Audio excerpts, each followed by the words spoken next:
Un jeune homme de 14 ans aux États-Unis tira et assassina un autre jeune homme dans le quartier sans aucune raison valable, juste pour prouver sa supériorité à son gang. Il fut arrêté, jugé avant d'être condamné. Tout le quartier était choqué. Mais durant tout ce temps, la mère du gosse qui avait été tué n'avait pas dit un seul mot, parce que c'était son fils unique. Elle était complètement abasourdie. Et lors du jugement, la dame, elle était là. Pendant tout le jugement, elle n'avait pas dit un seul mot.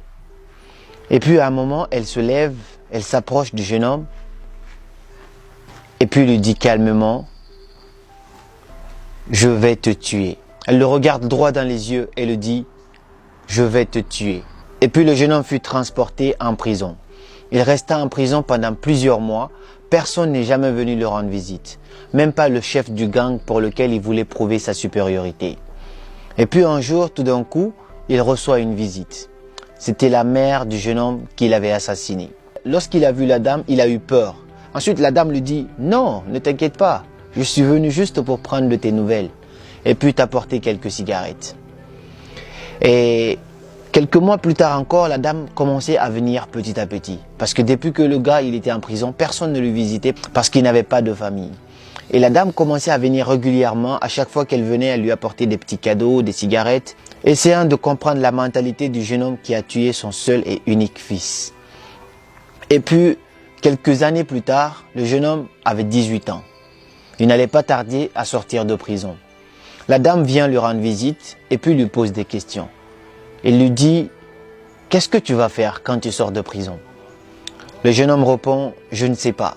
Je ne sais absolument pas ce que je vais faire de ma vie. J'ai aucun membre de ma famille. » Il lui dit, « D'accord, j'ai un ami qui gère une usine à côté de chez moi. Est-ce que ça te dirait que je te trouve un emploi là, que tu travailles là ?» Le jeune homme dit, « Oui, je veux bien. » Ensuite, il lui dit, « Mais où tu vas habiter ?»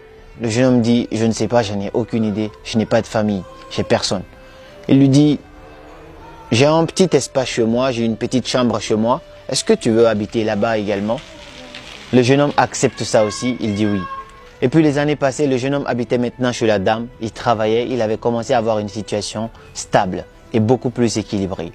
Et un soir, la dame appelle le jeune homme et lui dit, « Je veux te voir dans ma chambre, je veux qu'on parle. » Le jeune homme vient et la dame lui demande, « Est-ce que tu te rappelles le jour de ton jugement, je t'avais dit une phrase, je t'avais dit que j'allais te tuer. » Il dit, « Oui, maman.